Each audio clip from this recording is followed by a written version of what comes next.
Okay बेटा, जो आपको लास्ट क्लास में मैंने होमवर्क दिया था, SHE दिया था। SHE की फुल फॉर्म है स्टैंडर्ड हाइड्रोजन इलेक्ट्रोड, और हम इसको NHE भी कहते हैं, and also known by the name of normal hydrogen electrode. ठीक है, तो आप ये ध्यान रखना कि इसको SHE भी कह देते हैं और इसको NHE भी कह देते हैं, तो नॉर्मल हाइड्रोजन इलेक्ट्रोड। अब क्वेश्चन है कि ये होता क्या है। पहले तो हम इसका स्ट्रक्चर देख लेते हैं, फिर हम इसकी डिटेल समझेंगे ये कैसे काम करता है। देखो, क्या होता है हाइड्रोजन इलेक्ट्रोड। तो इलेक्ट्रोड आपको पता है, एनोड और कैथोड को हम इलेक्ट्रोड कहते हैं। Common name is anode and cathode. अब हम यहाँ पे बोल रहे हैं हाइड्रोजन इलेक्ट्रोड। अब हाइड्रोजन तो रॉड होती ही नहीं है। ध्यान से समझना मैं क्या बता रहा हूँ। हाइड्रोजन की रॉड तो पॉसिबल ही नहीं है। जैसे जिंक की रॉड पॉसिबल है, कॉपर की रॉड पॉसिबल है, सिल्वर की रॉड पॉसिबल है, तो हाइड्रोजन की रॉड पॉसिबल नहीं है। तो इसको क्या किया गया, एक ट्यूब ली गई, इस ट्यूब में प्लैटिनम वायर डाली गई, और ये प्लैटिनम की छोटी सी शीट है। और क्या किया, इसमें हाइड्रोजन गैस इंट्रोड्यूस करते हैं कॉन्टिन्यूसली। तो इस पूरी ट्यूब में हाइड्रोजन गैस भर जाएगी, और प्लैटिनम का काम है कि ये इसको सरफेस देती है जिससे हाइड्रोजन इसके ऊपर स्टिक कर जाए। तो अब ये एक रॉड की तरह बन गई। तो वैसे हाइड्रोजन का रॉड बनाना पॉसिबल नहीं है, बट एक ट्यूब लाइक स्ट्रक्चर में हाइड्रोजन गैस भर के एक रॉड जैसा कुछ हम बना देते हैं। तो इसको हम नाम दे देते हैं स्टैंडर्ड हाइड्रोजन इलेक्ट्रोड। अब इसका यूज क्या है, तो ये तो देखो क्या है। जो रॉड है, रॉड को उसी के सोल्यूशन में डिप करना होता है, जो इलेक्ट्रोड है उसी के सोल्यूशन में। तो जो हमारा ये सोल्यूशन है, ये 1 मोलर HCl है। This solution is 1 molar HCl aqueous solution। तो अब देखो क्या हुआ, हाइड्रोजन इलेक्ट्रोड को उसी के सोल्यूशन में डिप कर दिया। अब डिपेंडिंग ऑन रिएक्टिविटी, या तो ये इलेक्ट्रॉन गेन करेगा या लॉस करेगा, तो जो भी पोटेंशियल बनेगा उसको हमने नाम दे दिया हाइड्रोजन इलेक्ट्रोड। अब इस हाइड्रोजन इलेक्ट्रोड की क्या खासियत है कि ये कैथोड भी एक्ट कर सकता है, एनोड भी एक्ट कर सकता है, डिपेंडिंग ऑन रिएक्टिविटी। जो मैं बता रहा हूँ ना उसको समझते जाओ ध्यान से। डिपेंडिंग ऑन रिएक्टिविटी कैथोड भी एक्ट कर सकता है, एनोड भी एक्ट कर सकता है। बाय कन्वेंशन इसकी इलेक्ट्रोड पोटेंशियल वैल्यू जीरो ली जाती है। ये मैंने लिखा है ना, नोट E0 H+ और H2 का। बाय कन्वेंशन इसकी इलेक्ट्रोड पोटेंशियल वैल्यू हम लेते हैं जीरो। अब इसका इलेक्ट्रोड पोटेंशियल जीरो लेने से क्या होता है, तो देखो जब हमने पीछे न्यूमेरिकल पढ़ा था, तो हमने न्यूमेरिकल में देखा है कि E0 वैल्यूज दी हुई थी। तो E0 value of zinc is -0.76 volt, या फिर कॉपर की थी +0.34 वोल्ट। अब क्वेश्चन है कि जो ये वोल्ट वैल्यू है मेटल की, मेटल इलेक्ट्रोड्स की जो ये वैल्यू है, ये बनी कैसे है। तो ये बनी कैसे है, इसको हाइड्रोजन इलेक्ट्रोड से कंपेयर करके बना है। क्या होता है कि हमने इस हाइड्रोजन इलेक्ट्रोड की को हम रेफरेंस इलेक्ट्रोड कहते हैं। रेफरेंस इलेक्ट्रोड का मतलब क्या है कि मान लो आपका कोई टेस्ट हुआ क्लास में, उस टेस्ट में 50 मार्क्स का टेस्ट हुआ, 50 में किसी बच्चे के 40 आए, किसी के 10 आए, किसी के 20 आए। तो हम कैसे कंपेयर करते हैं, हम बोलते हैं देख इस बच्चे के 40 आ सकते हैं, आपके क्यों नहीं आए। तो कंपैरिजन करते हैं। तो इसी तरह से ये एक इलेक्ट्रोड है जिसकी वैल्यू जीरो होती है। बाकी इलेक्ट्रोड्स को इसी से कंपेयर करके हम इसकी वैल्यूज निकालते हैं। तो ये जो हमारी E0 वैल्यू है जिंक की, या किसी और भी मेटल की हो, तो वो जो भी निकाली जाती है वो इसके साथ कंबाइन करके निकाली जाती हैं। अब इसमें ध्यान ये रखना होता है कि जो हाइड्रोजन से ज़्यादा रिएक्टिव होते हैं वो बिहेव करेंगे एनोड, तो हाइड्रोजन इलेक्ट्रोड बिहेव करेगा आपका कैथोड। और अगर जो इससे लेस रिएक्टिव है, हाइड्रोजन से लेस रिएक्टिव, तो ये बन जाएगा आपका कैथोड, और ये एनोड बन जाएगा हाइड्रोजन, और दूसरे वाला बन जाएगा अपना कैथोड। तो ये इस तरह से होता है। देखो इसको मैं यहाँ पे दिखाऊं, तो ये आपको यहाँ पे दिख रहा होगा, ये रिएक्टिविटी सीरीज है। देख रहे हैं आप रिएक्टिविटी सीरीज। इस रिएक्टिविटी सीरीज में हाइड्रोजन से ऊपर वाले रिएक्टिव होते हैं, और हाइड्रोजन के नीचे वाले लेस रिएक्टिव होते हैं। ये आपने रिएक्टिविटी सीरीज कहाँ पे देखी हुई है, अपनी 10th क्लास में आपने ये रिएक्टिविटी सीरीज देखी हुई है। तो इस रिएक्टिविटी सीरीज में अगर कोई ऊपर वाला इलेक्ट्रोड इससे कनेक्ट कर दो हाइड्रोजन से, तो ऊपर वाले एनोड बिहेव करेंगे। और अगर कॉपर, मरकरी, सिल्वर, इस तरह से आप इसके इलेक्ट्रोड यहाँ पे कनेक्ट करोगे, तो हाइड्रोजन आपका एनोड बिहेव करेगा, और ये बिहेव करेगा आपका कैथोड।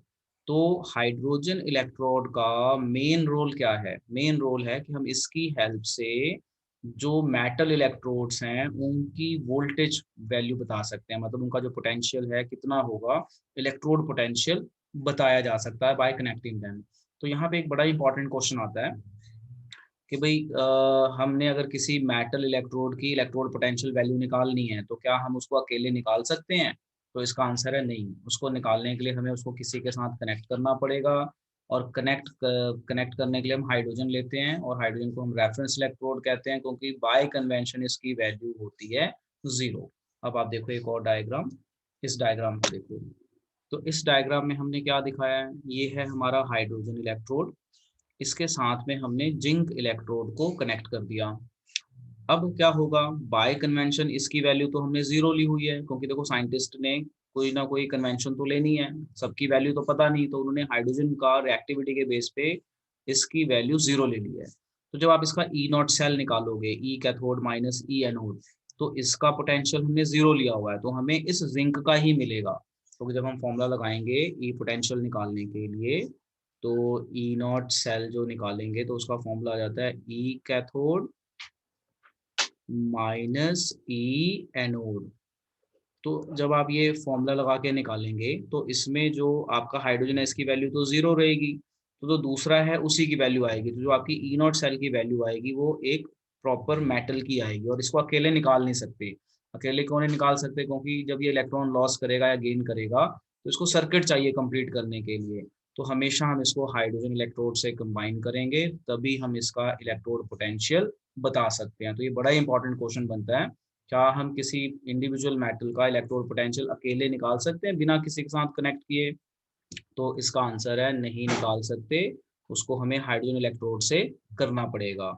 और हाइड्रोजन इलेक्ट्रोड से क्यों करते हैं? क्योंकि हम इसको रेफरेंस इलेक्ट्रोड लेते हैं। अब हम इसको रेफरेंस इलेक्ट्रोड क्यों लेते हैं? क्योंकि रिएक्टिविटी में ये बीच में आता है, इसके ऊपर वाले एलिमेंट रिएक्टिव होते हैं और इसके नीचे वाले लेस रिएक्टिव होते हैं, इसलिए इसको रेफरेंस इलेक्ट्रोड लिया हुआ है। और बाय कन्वेंशन इसकी वैल्यू ई नॉट 0 रखी हुई है। अब देखो, अगर ये हाइड्रोजन इलेक्ट्रोड एनोड बिहेव करेगा, तो एनोड का मतलब होता है लॉस ऑफ इलेक्ट्रॉन। तो वहां पे इस तरह से रिएक्शन लिखी जाएगी कि हाइड्रोजन ने इलेक्ट्रॉन लॉस कर दिया, H प्लस बनेगा with the loss of 2 electron. और कैथोड पे क्या होगा, जो हाइड्रोजन है वो एक इलेक्ट्रॉन गेन करेगा और हाइड्रोजन में कन्वर्ट हो जाएगा, हाइड्रोजन आयन। मतलब इसी रिएक्शन को हमने उल्टा लिख देना है बस। तो पेपर में इसकी कोई डिटेल थ्योरी नहीं पूछी जाएगी, यहाँ पे बस आपसे पूछा जा सकता है भी हाइड्रोजन को हम स्टैंडर्ड हाइड्रोजन इलेक्ट्रोड को रेफरेंस इलेक्ट्रोड क्यों कहते हैं, क्योंकि बाकी इलेक्ट्रोड्स की वैल्यू हम इससे कंपेयर करके लेते हैं। फिर पूछा जा सकता है कि इसकी इलेक्ट्रोड पोटेंशियल वैल्यू क्या होती है हाइड्रोजन की, तो आप बताइए, बाय कन्वेंशन इसकी 0 होती है। फिर पूछा जा सकता है कि अगर ये हाइड्रोजन इलेक्ट्रोड एनोड बिहेव करेगा तो क्या रिएक्शन होगी, तो आप ये ऑक्सीडेशन रिएक्शन लिखिए। कैथोड बिहेव करेगा तो क्या होगी, ये इस तरह से। तो ये हाइड्रोजन इलेक्ट्रोड कैथोड भी एक्ट कर सकता है, एनोड भी एक्ट कर सकता है, depending on the reactivity of other metal. अगर दूसरा मेटल ज्यादा रिएक्टिव है तो ये कैथोड बन जाएगा, और लेस रिएक्टिव है तो ये एनोड बन जाएगा। चलो इसे अब नोट कर लो बेटा। ओके बेटा, तो हमने यहाँ पे स्टैंडर्ड हाइड्रोजन इलेक्ट्रोड सीख लिया, और उसको कैसे कनेक्ट करना है दूसरे मेटल के साथ, ये इस डायग्राम में मैंने आपको दिखा दिया। तो इस डायग्राम को बनाने की ज़रूरत नहीं है, जस्ट कीप इन माइंड कि ऐसा हम कर सकते हैं। ठीक है, तो मेन तो SHE का था, और ये कनेक्शन दिखाया, आप इस तरह से कर सकते हैं। अब देखो ये, अब ये आपकी NCERT बुक की ही डायग्राम है, पेज है। इसमें क्या है, the standard electrode potential at 298 kelvin. तो स्टैंडर्ड इलेक्ट्रोड पोटेंशियल मतलब 1 मोलर कंसंट्रेशन पे ये अलग अलग एलिमेंट्स की इलेक्ट्रोड पोटेंशियल वैल्यू निकाली गई है। तो रिडक्शन फॉर्म में जो नेगेटिव में वैल्यूज होती हैं वो होती हैं जो इलेक्ट्रॉन लॉस कर सकती है, मतलब एनोड, जो एनोड बिहेव करेंगी। ये है आपका increasing strength of reducing potential. Reducing potential मतलब ऊपर से नीचे आएंगे तो रिड्यूसिंग पोटेंशियल बढ़ रहा है, मतलब रिडक्शन करने के चांसेस ज़्यादा हैं। तो बस ये आपके आपके बुक में मिलेगा। तो यहाँ पे ये वैल्यूज लिखी हुई हैं इलेक्ट्रोड पोटेंशियल की वैल्यू, तो इनको याद करने की जरूरत नहीं है, जस्ट ये आपको एक दिखाया है कि एक स्टैंडर्ड इलेक्ट्रोड पोटेंशियल का यहाँ पे क्या है, आपका टेबल बना हुआ है। तो इन वैल्यूज को हम यूज करके न्यूमेरिकल्स को सॉल्व करते हैं। तो इसको कुछ नोट करने की जरूरत नहीं है। इससे रिलेटेड चीज़ें मैं ऑलरेडी बता चुका हूँ कि अगर 2 इलेक्ट्रोड वैल्यूज़ दे दें तो उसमें आपने देखना है कौन सा कम है, तो वो एनोड हो जाएगा, जो ज़्यादा होगा वो कैथोड है। एनोड मतलब लॉस ऑफ इलेक्ट्रॉन। तो इसको नोट भी नहीं करना, जस्ट कीप इन माइंड, और अपनी बुक से आप इसको पढ़ सकते हैं। उसी के बारे में जो मैंने बताया यहाँ लिखा है, ये भी जरूरत नहीं है। अब देखो ये पहला क्वेश्चन। अब यहाँ पे आपको कुछ क्वेश्चंस नजर आ रहे हैं। तो सबसे पहला क्वेश्चन है, how would you determine the standard electrode potential of system Mg2 plus and Mg। हाँ जी बेटा, जो हमारा क्वेश्चन नंबर 1 है, तो इसका आंसर अभी आपको समझ में आ गया। How would you determine standard electrode potential of a system of magnesium electrode. तो by connecting it with hydrogen electrode, standard hydrogen electrode. अच्छा, अब आप देखिए next question. Can you store copper sulphate solution in zinc pot. अब ये भी बड़ा important question है। क्या आप कॉपर सल्फेट सॉल्यूशन को जिंक पॉट में स्टोर कर सकते हो? तो देखो मैंने इसको समझाया हुआ है नीचे।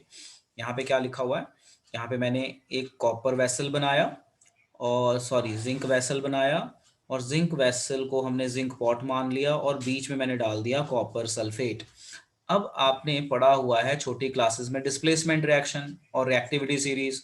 तो जिंक मेटल कॉपर मेटल से ज़्यादा रिएक्टिव होता है। तो जिंक क्या करेगा, कॉपर मेटल को डिस्प्लेस कर देगा, और ZnSO4 और कॉपर बन जाएगा। यानी कुछ टाइम के बाद क्या होगा कि ये मेटल इस सोल्यूशन से रिएक्ट करती जाएगी, और इस मेटल के सरफेस में छेद हो जाएंगे, होल्स बन जाएंगे, और यहाँ से लिक्विड ये फ्लो कर जाएगा। तो इसका आंसर है, can you store copper sulphate solution in zinc pot. तो हम ये रिएक्शन दिखाएंगे, और चाहें तो ये डायग्राम भी बना सकते हैं, और लिखेंगे no, we can not store copper sulfate solution in zinc pot because zinc is more reactive than copper, so displacement reaction will occur, and after few days holes can be created and liquid will leak out। holes create हो जाएंगे and liquid जो है वो बाहर निकल जाएगा, so we cannot store। Yes sir. अब देखो, अब हमें ये वाला क्वेश्चन समझ में आ गया। अब यहाँ पे consult the table of standard electrode potential sir and suggest. हाँ बेटा बोलो आदित्य। सर जो कार की बैटरीज होती हैं वो इतनी भारी क्यों होती हैं? अब देखो, जो कार की बैटरी होती है, कार की बैटरी का जो हमारी इन्वर्टर वाली बैटरी होती है वो ज़्यादा भारी होती है, कार वाली तो थोड़ी हल्की होती है। बेसिकली उनमें लिक्विड होता है यस बेटा। सर। जो ये सॉल्यूशन आप देख रहे हो ना इलेक्ट्रोड, उसमें भी रॉड्स होती हैं जिंक की, प्लैटिनम की, यस सर। प्लैटिनम कह रहा हूँ, लेड लेड रॉड्स होती हैं, और लिक्विड होता है। तो ये लिक्विड आपका 3-4 किलो होता है, तो वो भारी हो जाएंगी। उससे हमें वोल्टेज भी ज़्यादा चाहिए, तो उसमें रॉड्स भी थोड़ी ज़्यादा लगी होती हैं, तो वेट उसका ओके नहीं सर। आता है। चलो अब देखो, क्वेश्चन है, consult the table of standard electrode potential and suggest 3 substances that can oxidise ferrous under suitable condition. तो अब देखो, आपको रिएक्टिविटी सीरीज याद है। ये क्या कह रहा है कि आप टेबल कंसल्ट करो, और 3 ऐसे एलिमेंट्स बताओ जो फेरस को ऑक्सीडाइज कर सकते हैं अंडर सुटेबल कंडीशन। तो आप यहाँ पे देख लेना फेरस से ऊपर वाले कौन कौन से हैं, तो उस हिसाब से आप इसको कर लेना। So this question is simple, you will do your own. अब चलते हैं आगे। अब देखो यहाँ पे अब हमारी जो हेडिंग आ रही है, टॉपिक का नाम है नर्स्ट इक्वेशन। तो इक्वेशन को मैंने शॉर्ट में लिख दिया EQ। अब ये नर्स्ट इक्वेशन क्या है, ये भी EMF निकालने का तरीका है व्हेन कंसंट्रेशन इज नॉट 1। देखो हमने इससे पहले एक फॉर्मूला यूज किया ई नॉट सेल निकालने का, जरा समझना ध्यान से। हमने फॉर्मूला पढ़ा इससे पहले, E not cell is equal to E cathode minus E anode. तो ये फॉर्मूला हम कब यूज कर रहे थे, जब कंसंट्रेशन 1 थी, मतलब जो भी हमने सोल्यूशन बनाए वो स्टैंडर्ड सोल्यूशन थे कंसंट्रेशन 1।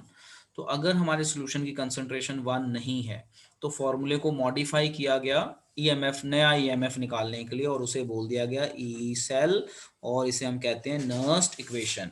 तो आप अगर अपनी बुक्स देखोगे तो यहाँ पे थोड़ा सा ना कुछ डेरिवेशन टाइप में दिया हुआ है, तो मैंने क्या किया, मैंने वो वैल्यूज ही डाल के सीधी वैल्यू डाल दी, और हमें ये डायरेक्टली याद रखना है। तो नर्स्ट इक्वेशन कब लगाना है, जब आपकी सेल कंसंट्रेशन 1 ना हो, जो भी आप निकाल रहे हैं उसका कंसंट्रेशन 1 ना हो। तो अभी हम न्यूमेरिकल करेंगे तो आ जाएगा समझ में। तो देखो फॉर्मूला है E cell is equal to E not cell minus 0.059 upon n log Q C. अब आपने +1 में के सी पढ़ा है ना, इक्विलिब्रियम कांस्टेंट के सी क्यू सी, तो ये मैंने नीचे लिख के बताया है किसका क्या मतलब है। तो पहले तो ये फॉर्मूला आप लिख भी लो और याद भी कर लो साथ में कि नर्स्ट इक्वेशन कब लगाएंगे, when concentration of the electrolyte is not 1 molar, जो हमारी कंसंट्रेशन है 1 मोलर ना हो, क्योंकि 1 मोलर नहीं है तो हमें वैल्यूज लेनी पड़ेंगी। अब देखो where n means number of electrons in a reaction and Q C कैसे लिखना है ये मैंने यहाँ पे बताया है कि सपोज करो ये रिएक्शन है 2a + b give c + 2d, ठीक है। अब क्या हुआ, हम कैसे लिखते थे K C, concentration of product divided by concentration of reactants. तो सी और डी लिखा, इसकी जो बैलेंसिंग नंबर है उसको पावर में बना दिया और इस तरह से लिख दिया। और हमने ये पढ़ा है कि सॉलिड की वैल्यू हम क्या लेंगे 1, सॉलिड के केस में हम वैल्यू क्या लेते हैं 1 लेते हैं। तो जैसे ये सॉलिड मैंने लिखा हुआ है, ये सॉलिड मैंने लिखा हुआ है, तो इसकी भी वैल्यू 1 हो गई, इसकी भी वैल्यू 1 हो गई। तो 1 होने के बाद दिस इज द वे कि आपको क्यू सी मिल गया। जरा अब इसे नोट कर लो, नोट करके डन बोलो।